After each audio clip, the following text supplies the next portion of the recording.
Hey guys, welcome back. Tisha here, back for our first reading of The Sounds of Gravel, a memoir by Ruth Warner. Go ahead and do me a favor and hit the like button. So here's the deal for those of you who are new. I read the book, I make comments while reading the book. I mispronounce words while reading the book. I may spell out something if I don't even want to attempt to butcher the word. And you all listen and comment below and so gently correct me on how to pronounce things, which I don't mind, because one thing about the group that is a part of this section of the channel is y'all come to me in love, and I appreciate that. What I'm gonna do, because based on the previous book that we read, I believe this is one of the daughters that was essayed, and that already lets me know that some of the content is going to be heavy.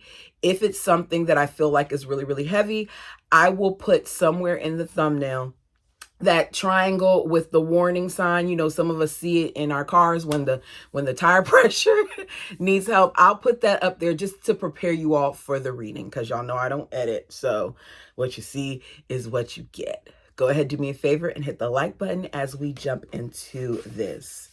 So the beginning of the book has different reviews. I'm going to skip it. I didn't even read it. I literally just opened this up when I got on camera. The Sound of Gravel. Whew, for Kathy and her kids. If I remember correctly, Kathy is one of the moms who was electrocuted, as were her children, because of wiring that was not sealed correctly. So interesting, that's how she started. All right, let's go. Prologue. The room feels crowded, the attention overwhelming. A swirl of women in chocolate and sage dresses surrounds me. They fasten the satin-covered buttons on my gown, adjust the ivory flower in my hair. When they finish their fussing, I stare at my reflection in the mirror, centering my veil at the crown of my head. Over my shoulders, I see my sisters perched on the edge of the bed behind me. Are you ready? I ask. Ready? The three look up at me, stand up tall, and straighten the hems of their dresses at their knees. They might be ready, I think, but I'm not sure I am. I grew up dreaming of this day. I fantasized about the handsome prince who would carry me off on his white horse, whisking me away into the sunset. And now, here I am, convincingly regal in my lace gown and shiny ivory and silver slippers. There is a flowering pink dodgewood tree right outside. Dogwood. See, I'm messing up already. Dogwood tree outside the window of my dressing room, just as there should be, and the birds are actually singing in it. I hear their songs as I give myself a final once-over. It is a wedding day, just like every bride dreams of, at least until I climb the steps leading to the next room, where my large, loud family waits for me impatiently. I feel my heart racing in my chest, the blood pulsing in my neck. My face turns warm and I become flushed. It must be nerves, I tell myself, but I know it's more than that. I know what I will see when I turn that knob and walk through the door. Oh, I like that already, girl. I like how you're beginning. Part 1, The Promised Land. I'm going to try to make sure I let y'all see these images. They're kind of blurry already, but what we going to do?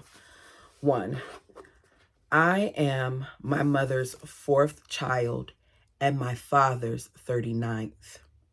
I grew up in Colonial LeBaron, a small town in the Mexican countryside, 200 miles south of El Paso, Texas. The colony, as we call it, was founded by my father's father, Almadeir LeBaron, after God sent him a vision. In that vision, my grandfather was walking in the desert when he heard a voice that foretold of a place that would one day be populated with trees dripping with fruit. wonderful schools, beautiful churches, bountiful farms, and happy, faithful people. My grandfather had grown up in a fundamentalist Mormon family, and he always believed in the polygamous teachings of Joseph Smith. When the vision came to him, he knew he needed to move to Mexico and establish a community that would be a beacon of hope and an example of what comes from living righteously. Interesting that they thought it would be a beacon of hope, or it was said that it would be a beacon of hope, when we've heard so far that a lot of it has been despair. Interesting to hear what she has to say about it. My grandfather and grandmother LeBaron established a colony in 1944. Another polygamous family soon followed. Before long, the dry Mexican earth was cleared of mesquite and planted with orchards, pecan trees, and gardens. Cattle were brought in to be raised, and the town grew and flourished. My grandfather boldly predicted that someday people from all over the world would make pilgrimages to the town, and that the work being done there would be of the utmost importance to the realization of God's kingdom on earth. My grandfather died before I was born, but I entered childhood in the community that was his legacy. I took my first steps on the dirt roads that ran through the small farming community. Tiny rocks and dry dirt getting stuck between my toes and piercing the soft soles of my feet. The trees my grandfather planted offered the shade that first cooled and protected my pale, freckled skin from the harsh desert sunlight. I ran through the peach orchards with my siblings, drank fresh milk from the cows on our dairy farm, and ate vegetables from the gardens my grandfather had first seen in the vision God sent him. My family and I always tried our best to be the happy, faithful people God had promised would come to populate the colony. "Ruthie," my mom yelled to me from the hallway, "get up quick. We'll be late for lunch." I rubbed my eyes and pulled myself out of the small bed I shared with my sister Audrey. Even though she was 5 years older than me, she wore a cloth diaper that often leaked during the night. Oh, wow. What? She shared a bed with her sister. Her sister was older than her and was wearing a diaper at night. What's going on that she's having to wear a diaper? I took a towel and dried my damp legs as Mom told me to hurry up and get dressed. "There's not enough time to get Audrey and your brothers ready," she hollered. "Matt, stay here and watch the kids, and you'll come to church with me." At 5 years old and with 4 siblings, so her sister was like 10 and having incontinence issues? That's a sign. We'll see. At 5 years old and with 4 siblings, having Mom's undivided attention was a rare privilege. I threw my pink cotton dress over my head and tried to run my fingers through my tangled hair. Mom put my baby brother Aaron in his playpen and called to my older brother Matt, asking him to keep an eye on things. Then she grabbed my hand and pulled me along behind her. I scurried to keep up, taking 3 steps for every one of Mom's long strides, happy to have been the one chosen to accompany her. The cool morning air was pungent with the sense of the freshly irrigated alfalfa fields, the dairy cows behind our house, and Mexican sagebrush. Every place in LeBaron was within walking distance of every other, and each unmarked, unnamed dirt road led to the church at the center of the colony. As Mom and I made our way to the simple, single-level adobe structure, pickup trucks sped past us, stirring up clouds of dust in their wake. As we got closer, we heard the strains of a piano and the singing voices flowing through the 2 black wooden doors.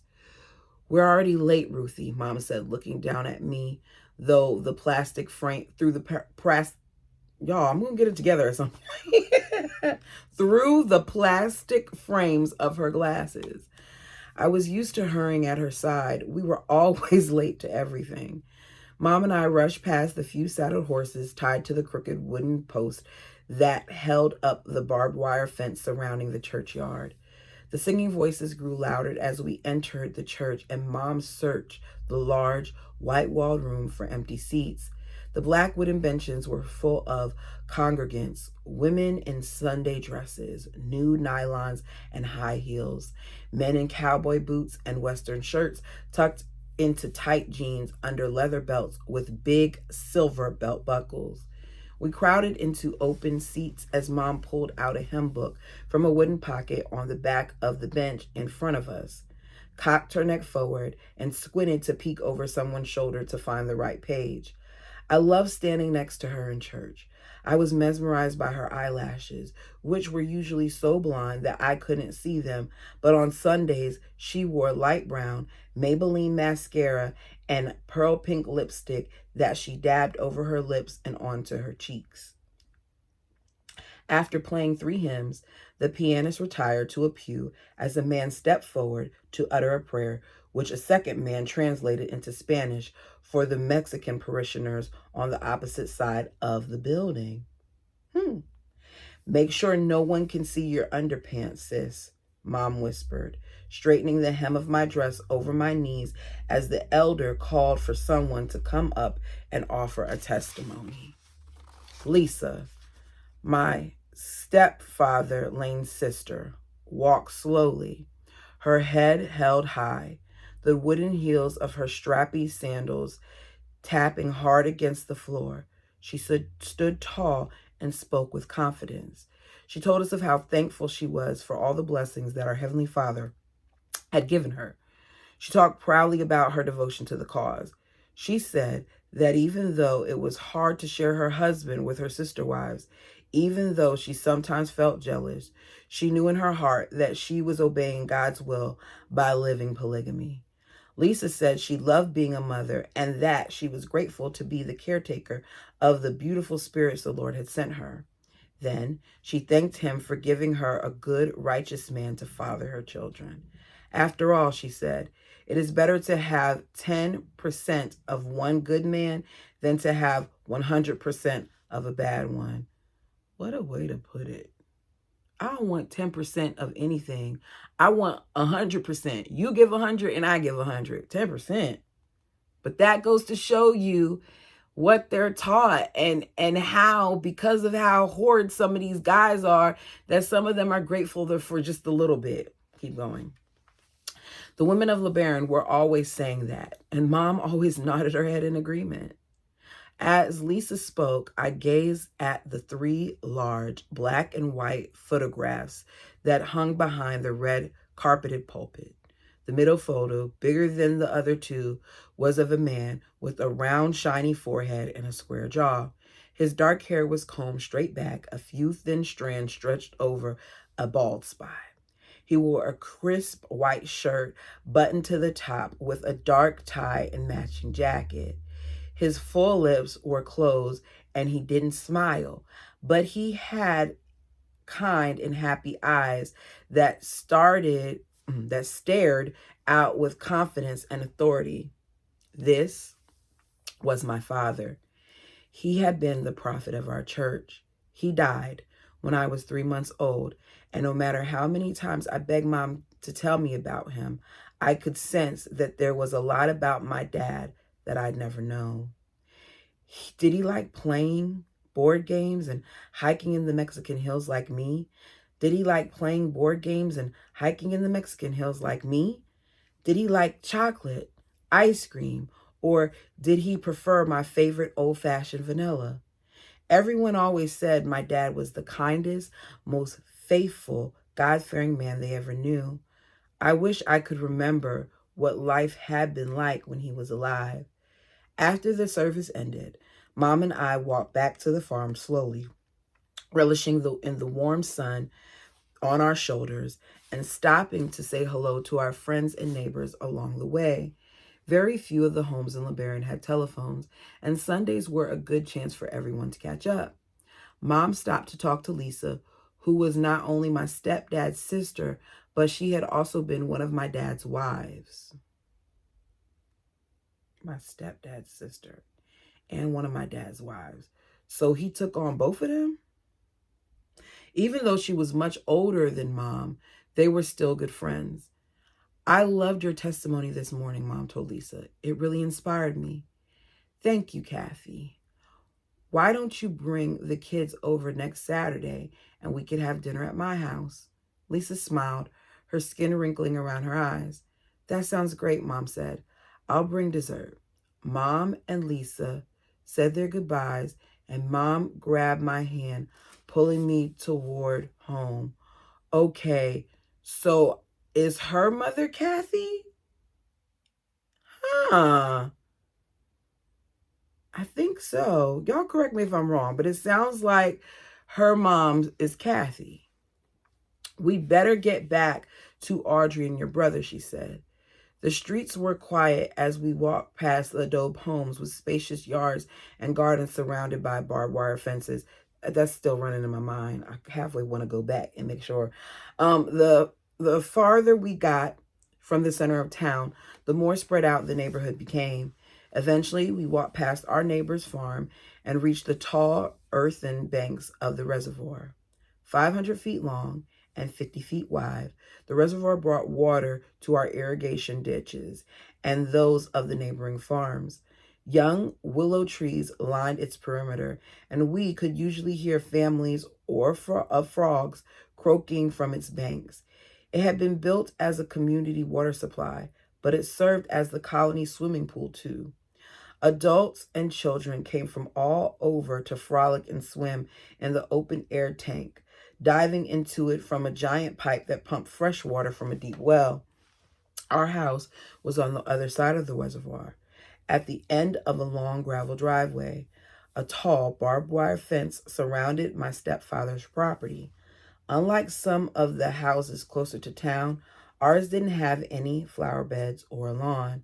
Mom was never able to get anything to grow except for her Volkswagen microbus, which was usually broken and parked beside the kitchen door in the side yard.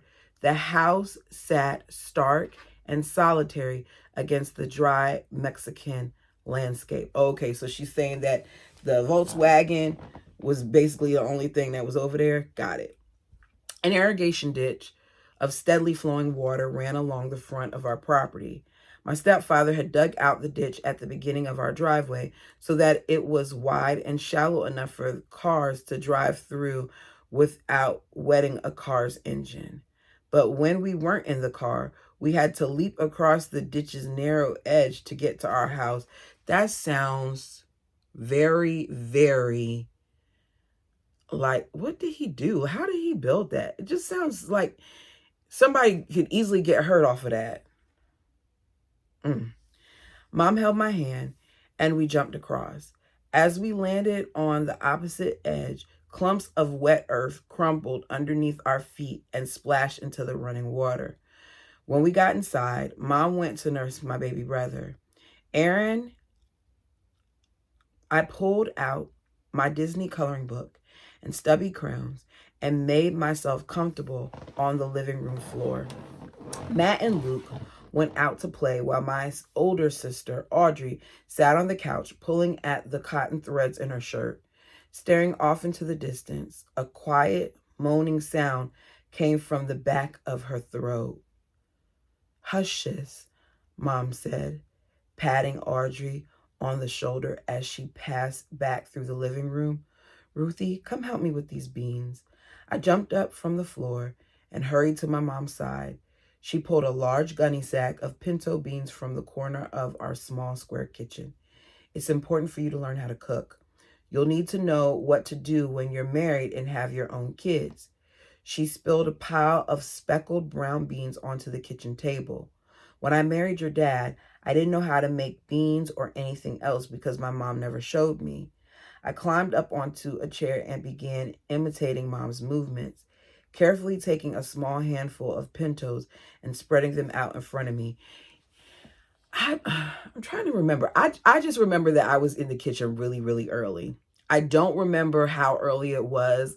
I very clearly remember at 7 cutting up onions and doing all that other stuff. But I was in the kitchen real early. Like, I used to love helping, especially like with my grandma. I used to love helping her bake dishes and things of that nature. And she would let me stir and lick the spoon and all that other good stuff. So I thought I was doing something. So I'm hearing this and I'm like, yeah, it is important. I know I put my son in the kitchen early, even though he hates cooking. He can make certain things. Lazy butt. Back to this.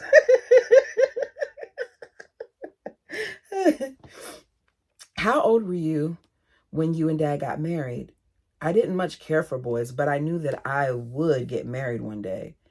Celebrations were an important part of life in LeBaron. We had lots of rodeos, horseback rides, campouts, bridal showers, baby showers, birthday parties, and Friday night square dance lessons at the church. But weddings, they were the most important. I was 17. Mom scanned the pile of beans from behind her thick glasses, shooing away the flies that had infested our kitchen. That would get on flies. I would struggle with that. My siblings and I loved hearing the story about how on one of my dad's mission trips in Utah, he climbed to the top of a mountain where he was visited by several resurrected prophets, including Jesus, Moses, and Joseph Smith. They told my father that he had been selected to lead a congregation with Colonial LeBaron as its Zion. Out of this visitation, Dad's church, the church of the firstborn of the fullness of times, was born. My father believed that polygamy was one of the most holy and important principles God ever gave his people. He preached that for a man to reach the celestial kingdom, the highest level of heaven, he had to have at least 2 wives. If a man lived this principle, he would become a god himself and inherit an earth of his own, one just like our own earth. See, that part alone doesn't make sense to me. Because if everybody has their own earth, how are y'all all together? Okay, I'm doing too much. Women who married polygamists loved their sister wives and had as many children as they could, it should be a comma there, would become goddesses, which meant that they were their husband's heavenly servants. Salvation came from freeing oneself and others from the moral turpitude of Babylon. Turpitude. My dad had visions in which God foretold the destruction of the United States, which my dad believed was a modern Babylon. That's why he ended up doing much of his missionary work in the Babylon among Babylons, Las Vegas. That was where he first noticed my mom. When we were living in Las Vegas, your dad asked Grandpa if he could court me. Court you? What is that? It means that he wanted to get to know me so that he could marry me. Mom slid more beans across the tabletop. They sounded like plastic pieces moving over a checkerboard. I was 14 years old when I first heard about your dad. We were living in Utah, and your dad and his brother Ervil were on a mission trip there. As soon as I hear that name, ugh. One day, they put a pamphlet on Grandpa's windshield. Grandpa saw the pamphlet, took it out from under the windshield wiper, and brought it home. Mom paused to take another handful of beans from the sack. She spread them out on the table and picked out the rocks and dried weeds before sliding the beans into a pot on her lap. The pamphlet changed my life. Not long after Grandpa read the paper, he started asking questions at church. Questions about Joseph Smith's original teachings and why polygamy was no longer a part of the Mormon way of life. Not long after Grandpa started asking those questions, he was excommunicated from the church. That's when we moved to LeBaron. When the bishop made your grandpa leave the church, Grandpa took it as a sign from God that your dad was right, that the LDS church had lost its way. He brought property in LeBaron and moved us down here. Did you like moving to LeBaron? I asked, trying to imagine a time before my mom lived on the colony. Well, sis, it was a real shock for me. I really missed my friends in Utah. I had always been shy, so it was hard for me to move to a new place. Mom looked down at her pile of beans with a somber expression. But our time here didn't last long. It was too hard for Grandpa to support us in Mexico. just like it's hard here for a lot of people even now. So Grandma and Grandpa eventually moved us to Vegas. A lot of your dad's followers were living and working as builders and painters in Vegas. Grandpa and Grandma bought a diner there and called it the Supersonic Drive-In. I worked there as a waitress on roller skates. And that's where you met my dad? Well, I knew your dad before he first saw me at the diner. Grandpa had been going to your dad's church for about 4 years by then. I had a dream about marrying your dad, and I told your grandpa about it. So he said yes when your dad asked to court me. Our wedding was just a few months later. I became your dad's fifth wife in a small ceremony right here in the living room in LeBaron. Fifth wife. At 17, she's a fifth wife. In our dark, bare-walled kitchen far from the lights of Vegas, I watched Mom's lightly freckled arm slide another clean pile of beans off the edge of the table into the pot and thought about how different her life was now. Mom had 5 kids, my older sister Audrey, my older brothers Matt and Luke, and the baby Aaron. Mom always seemed worried and exhausted. I liked imagining her skating around a diner serving hamburgers to my dad. But Mom, didn't you like Las Vegas? Why did you want to leave? The sound of the hard beans hitting the metal pan echoed through the kitchen. Of course I love parts of our life in Vegas, Ruthie. I made lots of friends there and loved the music and dancing, but I felt like I wanted more. That's when I started to like your dad. I was only 17, but he inspired me to live a life for our Heavenly Father's purpose. I wanted to be part of his big family and help with his work in the church. I wonder how old this man was when she was 17. Let's see if we're told. Mom stopped cleaning the beans for a moment, sat back in her chair, and rested her thick brown hair against his back. She always cut her hair herself and always just above the shoulders in short, feathered layers. She smiled as a faint whiff of fresh cow's milk drifted through the kitchen window. It mingled with the scent of the green alfalfa fields outside and the cheese curds we kept in a pan on the stove. Except for when it rained, when all we smelled was wet dirt from the adobe bricks and stucco that made up our small 5-room house. The kitchen always smelled like the little mice that scampered along the walls, the cow fields in the fields outside, and the Mexican sagebrush in the nearby mountains. The kitchen smelled like the mice in the walls. The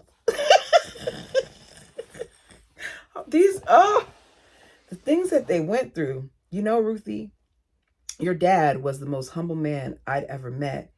He always practiced what he preached, and he never turned away anyone when they came to him for help. Mom thought for a moment. When he asked me to marry him, it was the happiest day of my life. We were sitting alone in a car at night. He kissed me, and it felt right. Even though he was 25 years older than me and already had 5 wives, I knew I was making the right choice. She's 17. 17. Marrying a 40-something-year-old.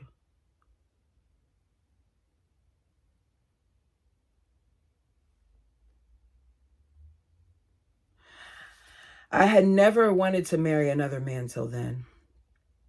Mom swept the last pile of pintos toward her with swollen, stubby fingers. She chewed her nails down to the quick, her cuticles red and raw. Your dad and I hadn't been married for very long when it was my turn to have him spend the night. You know, I only got to see him once a week, and then only if I was lucky. With 5 wives, his mission trips, and his work, there just wasn't time. Anyway, when it was my turn to have him over, all we had to eat were pinto beans. So I put some water in a pot, and then I filled it all the way up to the top with beans. To the top? Yes. I didn't know that beans swell up. She paused and laughed at the memory. The beans started boiling and swelling up and overflown out of the pot. I had to pour half of them into other pots. By the time I was done, we had 3 full pots of beans, and I had to throw half of them out because they soured before we could eat them. She laughed again and flashed her hazel eyes at me, which dazzled with speckles of green when she was happy and turned the color of mud when she wasn't. Being a housewife was all new to me because nobody ever taught me how, Ruthie. That's why it's important that you start learning now. I just hate the fact that they're taught that, they have to become a great housewife rather than that they have to just learn how to be able to do things for themselves. But they aren't the only ones who thought this way, especially back in certain time periods. It was a given that like women were supposed to know how to do household chores, whatever that is. Glad that that's changed for a lot of people, that they feel like you just need to know because you need to know. Mom pulled herself out of her chair to pour herself a glass of water from the pitcher on the counter. I couldn't imagine a time when she didn't know how to cook. I couldn't imagine a time when she didn't have kids. But Mom, if Grandpa gave my dad permission to court you, why aren't he and Grandma still a part of our church? Well, sis, everything changed after your dad died. Mom took in a deep breath and shook her head. It was such a mess. After your dad died, so many people turned their backs on him and left the church. Grandpa and Grandma just lost faith. So did Aunt Carolyn and Aunt Judy. They all sold their property in LeBaron, moved to the States, and didn't come back. Is that when we went to live in San Diego? That's right. I took you and Audrey and Matt and Luke to go live with Grandma and Grandpa for a while, but I knew I wanted to come back to LeBaron. This is where you kids belong. I focused on my little pile of beans, continuing to separate them from the dirt and rocks that were in the bag. I didn't remember living with Grandma and Grandpa, but there was a part of me that wished we were still there. I knew we were doing the right thing, living God's purpose in the colony, but I envied my cousins in California. They lived in nice houses with bathrooms, and they always had new clothes and toys. Sometimes I'd lie awake at night thinking about what it would be like if Mom had never married my stepfather and had never brought us back to LeBaron. Mom met Lane when I was 3, and she became his second wife a few months later. My grandparents and aunts were invited to the wedding, but they didn't believe in polygamy anymore, so they didn't go. Mom said Lane was handsome. He had his sandy blonde hair, olive skin, and light blue eyes. He wore his hair slicked back behind his ears with a long, perfectly trimmed sideburns.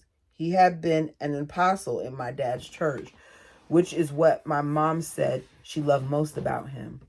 The people of the colony called him Brother Lane. After they married, Mom moved us onto Lane's 11-acre farm.